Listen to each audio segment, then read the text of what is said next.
বাংলাদেশের মানুষের বিপ্লবী ক্ষমতাকে যদি ভারত নেগলেক্ট করবার চেষ্টা করে, অসম্মান করবার চেষ্টা করে, ভারত তুমি খান হয়ে যাবে, হেফাজতের প্রতিনিধি দল শহীদ সাইফুল ইসলাম আলিফের কবর জিয়ারত করেছে।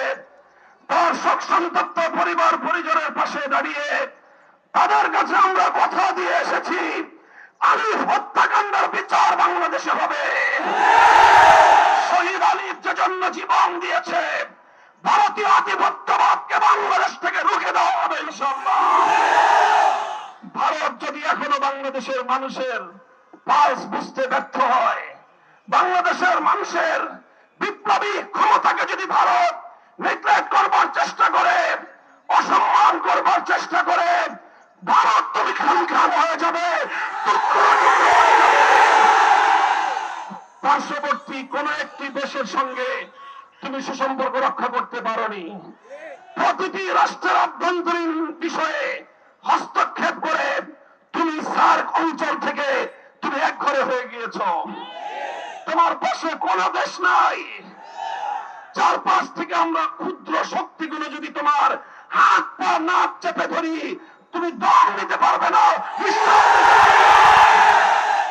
বাংলাদেশের বুকের উপর দিয়ে তোমার সেবাদাসীকে বসিয়ে তুমি একতরফা ভাবে একটার পর একটা চুক্তি করে বাংলাদেশ বিরোধী সকল স্বার্থকে ধ্বংস করে একতরফা ভারত সকল স্বার্থ নিয়ে গিয়েছে। বাংলাদেশের বিরুদ্ধে ভারতের বিগত 15 বছরের সকল ষড়যন্ত্রকে আমরা নিন্দা জানাই এবং আবারও স্পষ্ট ভাষায় ভারতকে বাংলাদেশ নীতি পরিবর্তনের আহ্বান জানাই। আমি বলতে চাই, পলাতক শেখ হাসিনা, ফ্যাসিবাদী শেখ হাসিনা, খুনি শেখ হাসিনা অসংখ্য অগণিত খুন এবং হত্যাকাণ্ডের আসামি। বাংলাদেশের বন্ধু রাষ্ট্রের দাবি করে তুমি বাংলাদেশের এই খুনি আসামিকে মাসের পর মাস তুমি প্রশ্রয় দিচ্ছ।